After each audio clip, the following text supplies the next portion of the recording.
আসসালামু আলাইকুম ভাই ব্রাদার, কি অবস্থা তোমাদের? আশা করি ভালো আছো এবং আমি আল্লাহর রহমতে তোমাদের দোয়ায় খুবই ভালো আছি।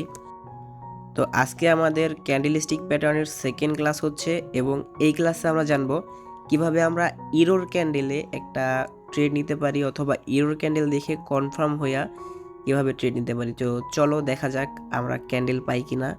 যদি মার্কেটটা ওরকম পাই তাহলে ট্রেড নিব। তো ভাই এখানে আরেকটা কথা আছে যে অনেকেই আমাকে হোয়াটসঅ্যাপে অথবা টেলিগ্রামে মেসেজ দিয়া এই টাইপের মেসেজ করেন যে ভাই আমি লসে আছি, লসটা রিকভারি করাই দেন, আমাকে কম্পাউন্ডিং করাই দেন। ভাই আমরা যদি কম্পাউন্ডিং করে এত তাড়াতাড়ি এক সপ্তাহের মধ্যে $50 থেকে $500 ইনকাম করতে পারতাম, তাহলে তো আর আপনাদের নিয়ে কাজ করতাম না। তাহলে আমরা নিজেরাই ব্যাংক থেকে লোন নিয়ে বা বাপের সব বেইচা বিটা বাটা যা আছে সব বেইচা এখানে ডিপোজিট করে কম্পাউন্ডিং করে এক সপ্তাহের মধ্যে মিলিয়নার বিলিয়নার হয়ে যেতাম। তো এইটা কখনোই সম্ভব না যে দেখেন এক সপ্তাহের মধ্যে $50 থেকে $300, $500, $1000 বানায় অথবা $10 থেকে $100 এক সপ্তাহে বানায়। এটা কখনোই সম্ভব না ভাই। এটা মাঝে মাঝে ভাগ্যর উপরে ডিপেন্ড করে 100 বারের মধ্যে একবার হয়ে যায়। বাট এইটা ভাই এত ইজি না। এটা করতে হলে আপনার একটা লং প্রসেস আছে ভাই, একটা টাইম দিতে হবে। আপনি $50কে $500 করতে পারবেন, আপনার মানি ম্যানেজমেন্ট লাগবে, সাইকোলজি ঠিক থাকা লাগবে এবং একটা লং টাইম লাগবে, যেটা প্রায় 2-3 মাস সময় লাগা যায়। ওকে, তো প্রথমে আপনি যদি ভাবেন যে $50 নিয়ে একজনের কাছে যাবেন, সে আপনাকে কম্পাউন্ডিং করাইয়া অনেক ডলার ইনকাম করাই দেবে এক সপ্তাহের মধ্যে, তাইলে এটা কখনোই পসিবল না। ওইখানে যে আপনি ডাইরেক্ট বাস খাবেন আর কিছুই না। তো আমরা এইখানে এখন মার্কেট দেখি, ওই বাসের কথা একটা সাইডে রাখি। তো এই টাইপের মেসেজ কেউ দিবেন না, বুঝছেন? এই টাইপের মেসেজ আমাকে ইনবক্সে কেউ করবেন না। তো আমরা এখানে ভালো একটা মার্কেট দেখলাম এবং ট্রেড দিলাম। তো এটা যদি প্রফিট হয় তাহলে আমরা এটা এক্সপ্লেন করব যে কিসের জন্য প্রফিট হয়েছে। তো আমরা দেখি প্রফিট হয় কি হয় না। ওকে, তো একটু আর এটা প্রফিট হবেই। প্রফিট হওয়ার রিজনটা আমি প্রফিট হওয়ার আগেই বলে দিই। কারণ কি ভাই, এইখানে দেখতেছেন যে একটা ইরোর ক্যান্ডেল দিছে, ঠিক আছে? ইরোর ক্যান্ডেলটা তো আপনারা বুঝে নেই যে মার্কেট উপরে যাবে কি ডাউনে যাবে, এইটা সিলেক্ট করতে পারে নাই।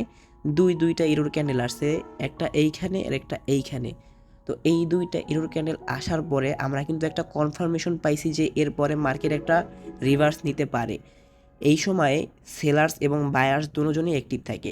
তো সেলার্স এবং বায়ার্স যখন দুজন 50-50 অ্যাক্টিভ থাকে, এরপরে যখন একটা গ্রিন ক্যান্ডেল কনফার্মেশন দিছে যে আমরা আসি, তো এখন কিন্তু বায়ার্সরাও একটা কনফার্মেশন দিবে যে আমরা আসি। তো ওরা কিন্তু এর আগের ক্যান্ডেল একটা কনফার্মেশন দিছে, ওইখানে কিন্তু একটা ইরোর দিছে। এই জন্য আমরা পরের ক্যান্ডেলে একটা ডাউন ট্রেড নিছি যে ওরা যখন আসে বায়ার্সরা অ্যাক্টিভ নিছে, ওরা ওদের পাওয়ার খরচ করে ফেলছে। তো এখন সেলার্সরা অ্যাক্টিভ হবে, তো সেলার্সরা অ্যাক্টিভ হবে। এই জন্যই আমরা এইখানে কিন্তু একটা ডাউন ডিরেকশনের ট্রেড নিছি।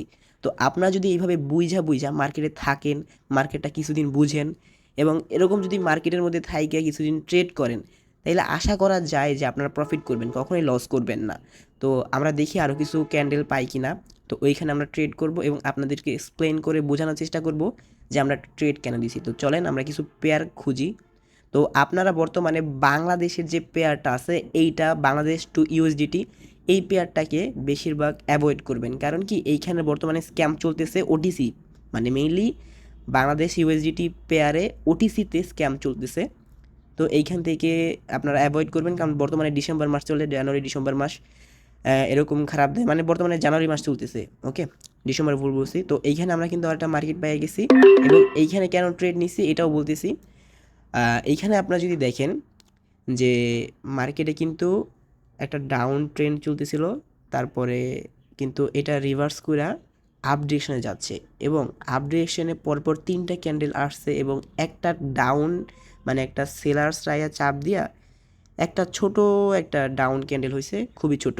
বাট এইখানে কিন্তু আমি আগের ভিডিওতে আপনাকে বুঝাইছিলাম যে যখন আপনারা ফ্রেন্ডরা অনেক অ্যাক্টিভ থাকবেন, তখন যদি ওই ফ্রেন্ডদের মাঝখানে অন্য কোনো টিমের কেউ একজন আইসা আপনাদের সাথে লাগাইতে চায় বা বাঝাইতে চায়, তখন কিন্তু ও আপনাদের সাথে পারবেন না। কারণ এখানে কিন্তু আপনার ফ্রেন্ড সার্কেল আছে অথবা আপনার এলাকায় আপনার পাওয়ার থাকে বেশি। তো এইখানে মানে বায়ার্সদের এলাকায় একটা সেলার সাহেব পড়ছে বলে তো কিন্তু টিকতে পারবে না, এটা জানি। এরপরে একটা স্ট্রং বায়ার ক্যান্ডেল হয়েছে। এখন স্ট্রং বায়ার ক্যান্ডেল হওয়ার পরে এইখানে কিন্তু একটা বায়ার ক্যান্ডেল হওয়ার উচিত ছিল, তো হয় নাই। এখানে আমাদের ট্রেডটা লস গেছে। এই জন্যই এখন কিন্তু আমরা সিওরিটিতে আসি, আমাদের এর আগেরটা কনফার্ম ওই যে বায়ার্স ক্যান্ডেল হইতো, মানে একটা গ্রিন ক্যান্ডেল হইতো, ওটিসি আমাদের পোদ মাইরা দিছে। তো যাদের ব্যালেন্স নাই তারা এমটিজি নিবেন না এখানে, এবং যাদের ব্যালেন্স থাকবে তারা এমটিজি অবশ্যই নেবেন, কারণ আপনি শিওর আছেন। এই যে আমি 100% শিওর হয়ে কিন্তু নিছি, অনেকে করে কি 100% শিওর না তারপরে এমটিজি নিয়ে নেয়। তো আমি 100% শিওর, এই জন্য এমটিজি নিছি। আপনারাও যখন শিওর হবেন তখনই এমটিজি নেবেন। তো এমটিজি নিছি এবং এটা ডিপ প্রফিট হবে। আর ভাই আমি আপনাদেরকে বারবার বলি যে ট্রেডিংয়ে আসার আগে আপনারা একটা অ্যামাউন্ট জোগাড় করবেন, যেই অ্যামাউন্টটা খরচ হইলে অথবা যে কোনোভাবে লস হইলে আপনার ফ্যামিলির উপরে অথবা আপনার উপরে কোনো চাপ পড়বে না। তো আপনি অনেক কষ্ট কইরা 10,000 টাকা জমাইলেন সাপোজ, ওই 10,000 টাকা নিয়ে যদি আপনি আসেন, ওই 10,000 টাকা লস হয়ে গেল কোনো কারণে, কারণ এটা মার্কেট অ্যাজ এ বিজনেস হিসেবে নিতে হবে। এখানে আপনারা গ্যাম্বলিং করতে আসেন না, এখানে শিখতে আসছেন। তো ওই 10,000 টাকা লস হয়ে গেছে। এখন যদি ওই 10,000 টাকা লস হওয়ার কারণে আপনার ফ্যামিলিতে টানাটানি পইরা যায় অথবা ফ্যামিলিতে কোনো সমস্যা দেখা দেয়, তাহলে এটার দায়িত্ব কে নেবে ভাই? অবশ্যই আপনাকে নিতে হবে, কারণ কেউ আপনাকে বলে নাই তুই আস, আপনি কিন্তু নিজের দায়িত্বে আসছেন। তো এমন টাকাটা নিয়ে আসেন, সাপোজ এমন 10,000 টাকা নিয়ে আসেন যেই টাকাটা খরচ হইলে আপনার ফ্যামিলির উপরে কোনো চাপ পড়বে না। তো আজকে আমাদের ক্লাসটা এই পর্যন্ত ছিল। সবাই ভালো থাকবেন। আসসালামু আলাইকুম।